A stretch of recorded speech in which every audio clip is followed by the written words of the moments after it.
the waves yesterday where we were. Mm-hmm.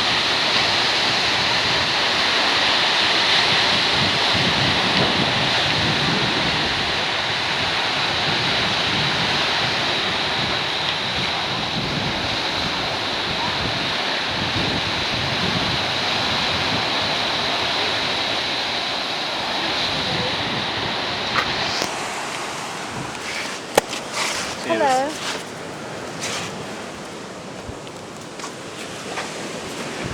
What have you found in the way of oil and the beach or the water?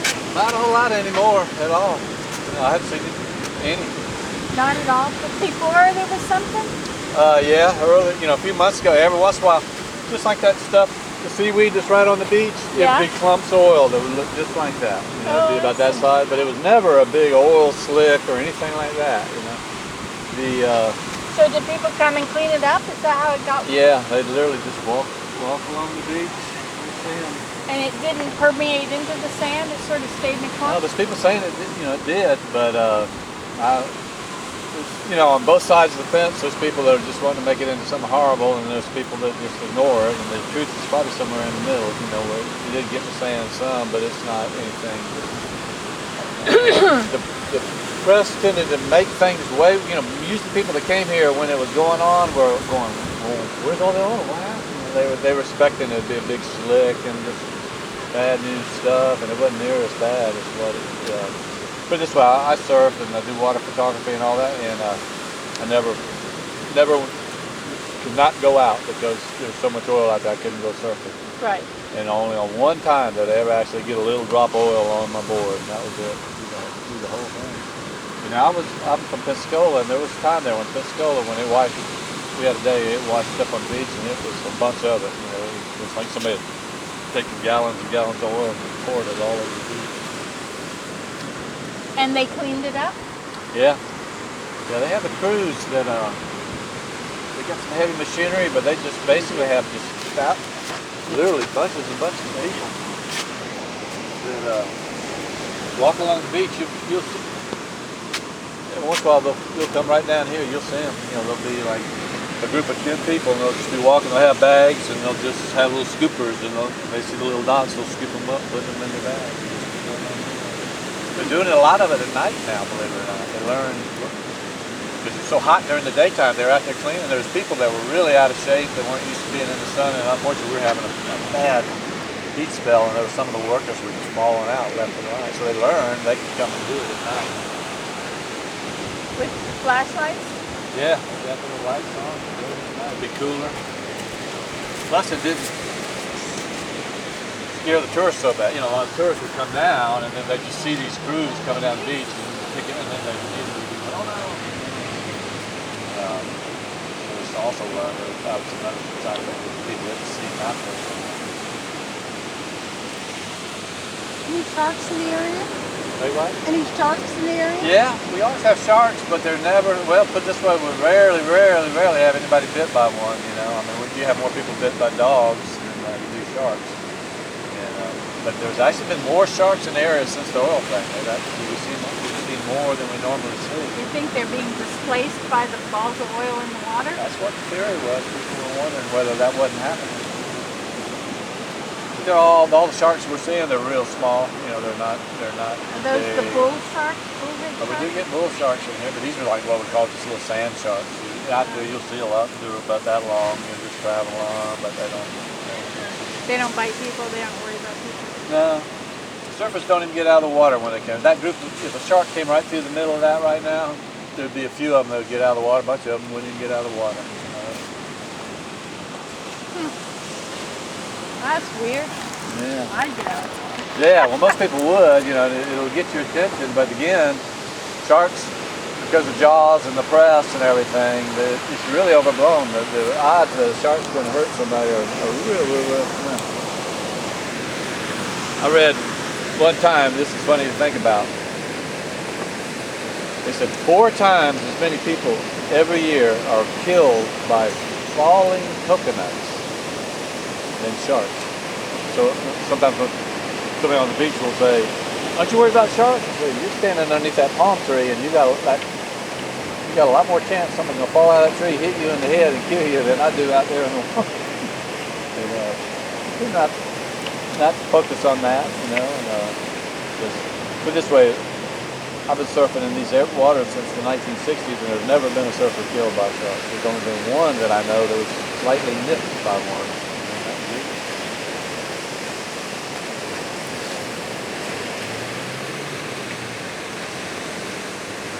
People feel differently about it. I got a neighbor that's a macho man that's work, and he won't even get in the Gulf of Mexico. He's so scared of sharks, he won't even wade down in that water.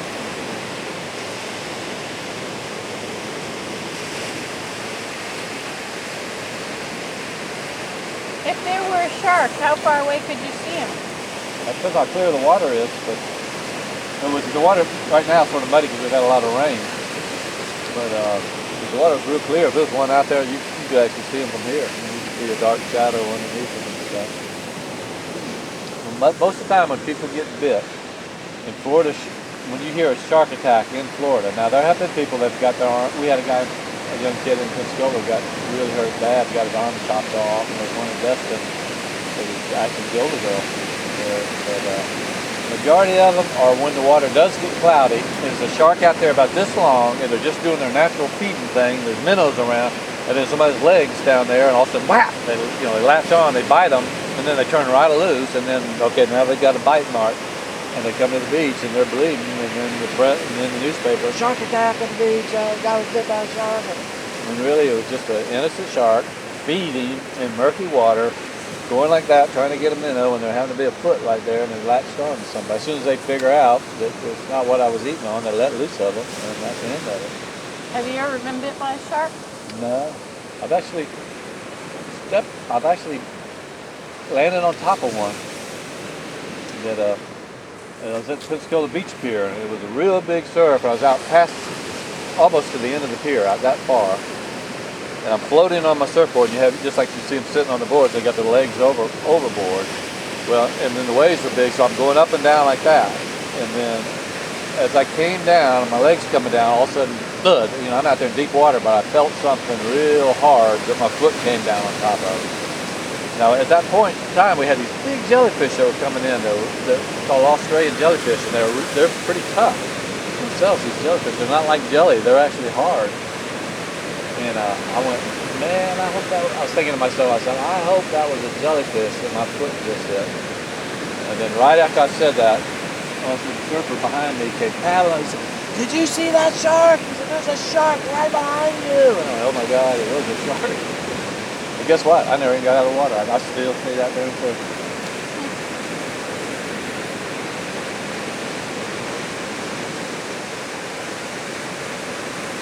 They're not very far out there to catch the surf. Yeah, it's because the waves are just small. You know, the smaller it is, the closer to the beach they break. And the bigger it gets, the further out the waves go. Well, how come there's a red flag? Now, does that mean the beach is closed?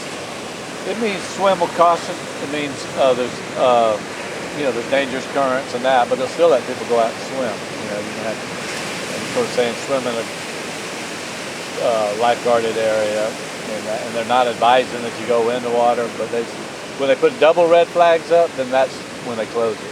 Oh, I see. Double red flags. That's what that means. Okay. Red flags means it's not really good conditions. We don't advise you to go out there, especially if you're a weak swimmer and all that. But now the surfers must go out when it's red and double red. Yeah. That's when it's good for them. Yeah. If it's not red, they probably don't want to go. Yeah. That's the catch there. That's when we do our things when there are big waves. And the surfers learn about currents. And the currents, as long as you know how they work and you know how to handle them, they don't bother. People drown in them because they don't understand what they're doing, and they end up drowning. What are you doing? Well, with the rain, I forgot to put my sunscreen on. Oh. And now, I need it. The sun's popping out, you gotta get some sunscreen. We're all turned red, aren't we? Yeah. Yeah, it's a shame to see, and you can learn a lesson from that, because the currents, actually, if somebody does not panic and does not fight the current, they're going to be fine. They will not drown. It's actually panicking and then fighting against the current that gets people tired, and that's when they drown. Is that right? Well, I've always just held my nose and gone limp. Yeah. That's what you need to do. So face down, and the current and the wave just goes past. You know. Yeah. The kind of currents that'll pull you out. See that? The white water there, okay? Where those waves, the white water that's coming towards us. That's water coming towards us. Yeah. See, that water was out there, now it's coming here. When it gets in the shallow water, guess what? That water has to get back out there. You know, Right. it's going to go back out. So it's going to find deep places in the sandbar to go back out. And that's what swimmers will get caught in. That's what we call a rip current, where that current is going out. And if they get caught in it, the next thing they know, they're getting further and further away from the beach. What's your natural instinct? You start going towards the beach. That current will get going so strong that you swimming towards it, trying to get to the beach, you cannot overcome the current, and you will just get stuck in one place swimming like crazy. And if you're not used to swimming, it ain't gonna take long at all before you're gonna get real tired. And then when you get real tired, that's when a wave hits you and you drown. And if they just could have the presence of mind to go, okay, the current's got me. It's only going to take me back out to where those surfers are. You know, it's just taking. And if I just relax, let the current take me back out there, just tread water, relax. And then the idea is, if the current was taking you out right here, you swim over there a little bit, and then you come to the beach. You'll be fine.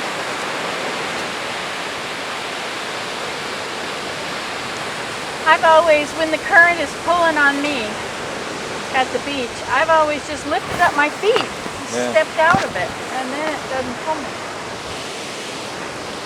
And there was a riptide in Acapulco where there was a whole, you know, it was everything from both sides was coming to this one point. It was about, I don't know, about as wide as this bridge here. And it was shooting back. It was quite the riptide. I wasn't sure if that's what a riptide was because I'm not from the ocean. You know, I didn't know. Yeah, that's what we call the riptides. When the water's coming in, then it going back out. It's a tide that'll actually carry you away from the beach and push you back. Now we have what we call cross currents, where the wind gets blowing this way, the whole water will all drift one direction. It'll be all drifting that way, or all and that can knock you off your feet too when you're out there.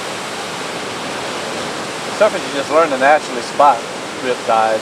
Well, I think what that was is there was two currents, one coming from both sides, because Acapulco's on a curve, and they were coming from both sides and then going back, which was making the riptide.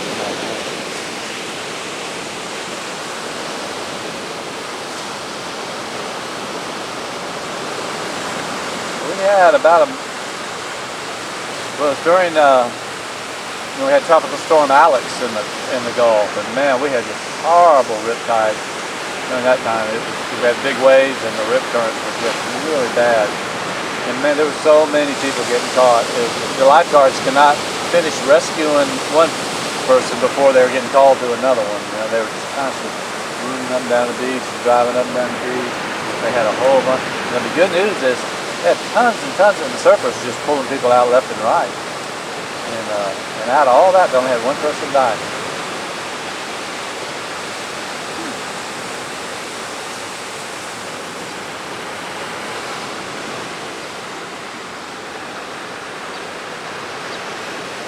Any sunscreen. I got real burned yesterday. I guess I should go and get some.